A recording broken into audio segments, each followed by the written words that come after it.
Welcome, Tasty Tenacious Taurus. It is Sachi, and we are going to do a See What Pops Up reading where we just see what pops up. That is what was voted for in my IG stories. You guys came in 6th place, technically 5th place, because 2 tied for 2nd place. So you guys definitely moved up. So thank you so much for all of your support. Just a reminder that the top 2 videos with the most likes do get a bonus reading. Wow, there's like someone screaming outside. And whoever comes in first will also get the extended for free. All right, Taurus, let's hop right in. This is what came out in the cleansing ceremony. We had the 3 of Swords, the 10 of Swords, the King of Wands, 5 of Pentacles in reverse, 9 of Swords, and the Star. So quite a bit of energy already coming out for you guys to be cleansed. We have the 3 of Swords. So this is, heartbreak, grief. And in this deck specifically, it really talks about the notion that the swords are not really even in the heart, right? Traditionally, it's 3 swords through a heart. But when it comes to heartbreak, a lot of it is, it's not the 3 of Pentacles. You know what I mean? Like, well, obviously the 3 of Pentacles is a good card. But, it's not that these swords are actually going through some sort of physicality. It has to do more with the mental space and how things are... how a lot of heartbreak is sort of a narrative in our own head. But anyway, then we have the 10 of Swords. So it seems like something is about a conversation that ends, right? 10 of Swords is something is dead, done, and over with. So this could have been a conversation that has ended, or a sense of defeat, or that you've been stabbed in the back in some sort of way. I was feeling a lot of anxiety when I first tapped into your energy. So this 3 of Swords could also be a lot of anxiety about whatever this ending that occurred was. We have the King of Wands, which I'm feeling is kind of a character in this plot, so to speak. And the King of Wands is John Brown in this deck, so take that as it may. I was getting that there's sort of a moral gray area here, but in reality, this person was just following their pursuits and passion and what they think is in divine alignment. With the 5 of Pentacles in reverse, you were not necessarily physically rejected in some sort of way, but with the Knight of Swords, it feels like the information was either kept from you or told to you almost in a jester-like way so that, they were telling the truth, but... Again, it's like some sort of very tricky energy when it comes to the language of what was communicated, or again, just sort of a holding back on communicating in general. And then we have the Star. So I always like to see the Star. It's telling me that you are getting into divine alignment and really, focused on that. And again, with this King of Wands, I did get this moral gray sort of thing. But again, just remember everything is within divine alignment here. We had Furfru using collect. So this is dog spirit. And for some of you, I was getting, if you have pets, make sure that their fur is not collecting too much in your space. That can cause an energetic, blockage. So make sure that you are, keeping up with your environment, especially as animals may be shedding more than often as we change seasons. But Furfru is also, it's a dog spirit, so it represents some aspect of loyalty. So I do feel like loyalty, the aspects of loyalty is really being brought into question here. And with Kangaskhan using Mega Punch, it seems like there was something that very much hurt. Normal type for me is communication. So it's like something was kind of a punch to the stomach in a way in what was communicated. And again, I feel like it really has to do with this Knight of Swords energy of the way information was shared, if it was. And Kangaskhan is also a mother Pokemon, so I do feel like for some of you it either relates to your mother figure or can be triggering the mother wound. All right, so Taurus, I hope that you are doing well. I hope you had a wonderful, wonderful long birthday, you guys. Let's just see. Like I said, this is a See What Pops Up reading, so let's see what pops up. Taurus, what's going on? There's that 3 of Swords again. So yeah, and 6 of Wands is coming out stuck, but kind of reverse. So, 3 of Swords again, this is some sort of, grief or sadness or, loss, heartbreak, ache. And again, I'm feeling anxiety. So I feel like a lot of it can be anxiety, which is usually, worried about the future. So, it's like kind of I do feel a certain sense of heartbreak about what has happened in the past, but it's more this nervousness about what's going to happen in the future. Six of Wands coming out in reverse is telling me that, you know, you're not very much in a celebratory mode in general. And, you know, knighthood represents like traveling or someone who's like in and out of life. So when it's in reverse, it's also telling me that you're like, okay, I'm not accepting something that is in or out. Either you're here or you're not, sort of thing. But because it's coming out stuck, it feels like, again, you're kind of stuck in this energy, especially with that Three of Swords there. Let's see what's the light energy here. Okay. Wanted to come out pretty quickly, but more in the subconscious mind. We have Mirror Walk using Call for Friend, Three of Swords. So, interesting because the reading I did yesterday, Mirror Walk was in that same position. So, very, very interesting. So, Call for Friend.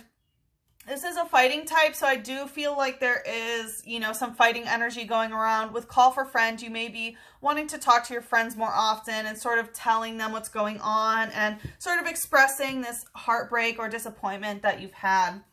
It says, the bone it holds is its key weapon. It throws the bone skillfully like a boomerang to KO targets. So, you know, anytime there's boomerang energy, I always take it as it's like the energy that you put out is the energy that's going to come back. So, you know, some of this can be, again, energy. It's like the energy that you're putting out is the energy that you're, you know, getting back. And it does seem to be very focused on this Three of Swords, this heartache in some way. What's the shadow here? I did see another fighting type energy. We have steel type energy. So it's possible that someone stole something from you. I remember, I think it was maybe 3 or 4 months back that there was someone that seemed to be stealing something from you. But with steel energy here, I feel like you are trying to be very protective of your energy. Steel type for me represents creating, you know, boundaries around your aura, basically. Having good energetic boundaries. So in the shadow, it looks like you are being very protected. Might be a little bit in isolation, but again, I still think that you are talking to friends about stuff that has happened. So let's look a little bit more deeply into this, okay? That wanted to come out pretty quickly. Going to the steel type, we have the Seven of Swords coming out in reverse, which is literally, you know, can be the card of stealing. So because it's coming out in reverse, I don't think something was physically stolen in any sort of way. The Seven of Swords, when it comes out in reverse, can be like a false notion of kind of what's going on. It's an energy of like, you know, someone abandoning their position, but actually not. So I feel like there is some sort of belief here that, you know, someone didn't do something that they were supposed to do. It's like which led to a terrible series of events or something like that. But the truth is that this person didn't leave their post. Like, it really wasn't their responsibility or job to be doing that necessarily. What's the light energy? We have Magikarp using Epic Splash. Yeah, and I mean, okay. Anytime Magikarp comes out, it is magic with a K, so just be aware of that. It is coming to light, so for those of you dealing with something like that, there's your confirmation. But Magikarp is kind of known as kind of the dopey Pokemon, and I don't mean that in a mean way. I absolutely love Magikarp. You know, I have a lot of Magikarp stuff, but with Epic Splash, it's basically saying like the attack is Splash, which is like barely an attack, right? It's like, okay, this Magikarp's flip-flopping around in front of you. It doesn't necessarily have to do damage to you, you know? It's only if you engage in this battle can it actually do damage, right? It is epic, right? So I feel like something was definitely blown out of proportion. Again, it's like someone thinks that someone abandoned their post or whatever, but that's really not the case. So this is definitely causing quite a stir in the emotional body, but again, it's still a splash, you know? It's not like a super deep dive or something like that. It says, in the distant past, it was somewhat stronger than the horribly weak descendants that exist today. Okay, this can definitely be some familial judgment is what I'm getting.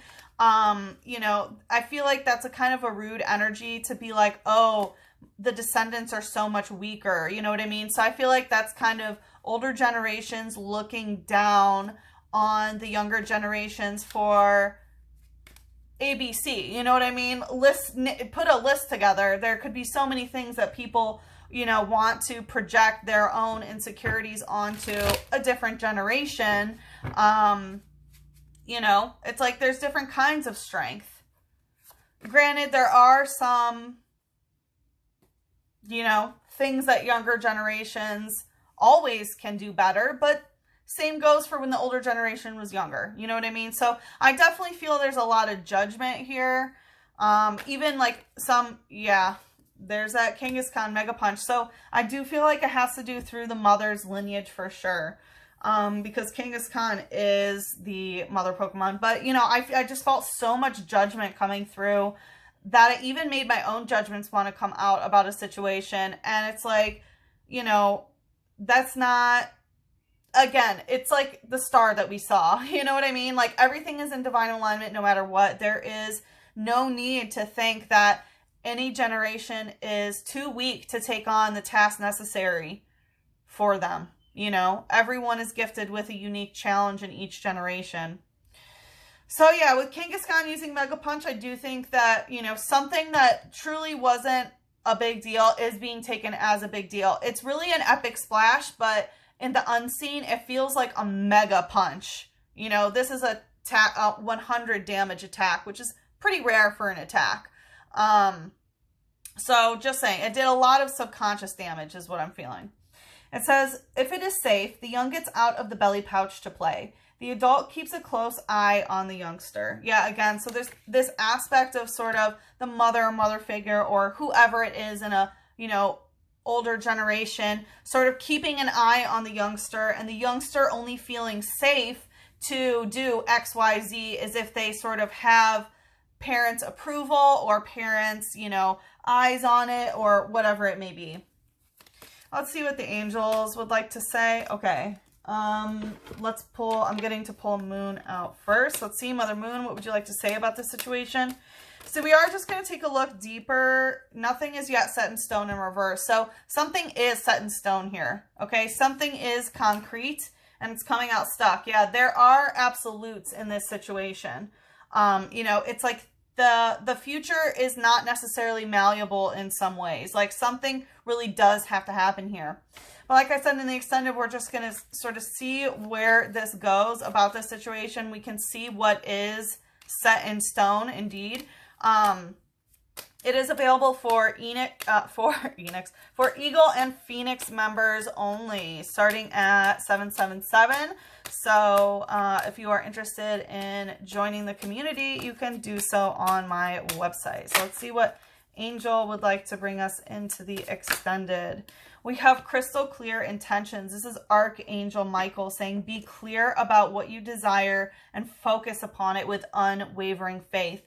So it seems like some things that are set in stone are things that you are actively manifesting. So it is very important that you are being clear about what you desire and that you are focusing on those things that you desire, because we see right now, you know, and no judgment, no shame, but the energy that you're putting out is the Three of Swords. And then that Three of Swords energy is coming back to you, which tells me pain out, pain in, you know? All right, let's see here. Let's do one more angel from the Angelarium. Coming out stuck, we have Remiel, the Angel of Visions. So, you know, as you see, there is the Corona. I don't think I can say that word, but right on top of the crown chakra. So it seems like your crown chakra is definitely getting an upgrade during this time. And, you know, your third eye as well, which those two combined create the visions that you're seeing. And what vision are you creating for your future? Is it one where everyone is weak? You know what I mean? And we don't whatever finish the line, right? Is it doomsday sort of stuff? What vision do you have for yourself that you are building? If you're building your vision with Three of Swords energy, oh, you're right. There's not going to be anything to celebrate. You know, it's just going to be heartbreak, heartbreak, heartbreak, because that's what you're envisioning. So Taurus, we're going to see how we can, you know, do a little bit of energy clearing of your third eye and crown so that things are not being built in pain, okay? So if you'd like to follow me into the extended, the link is in the description box below. But if we part ways here, good luck with the situation. I'm sending you so much love, a big hug, and a kiss on your third eye. Mwah.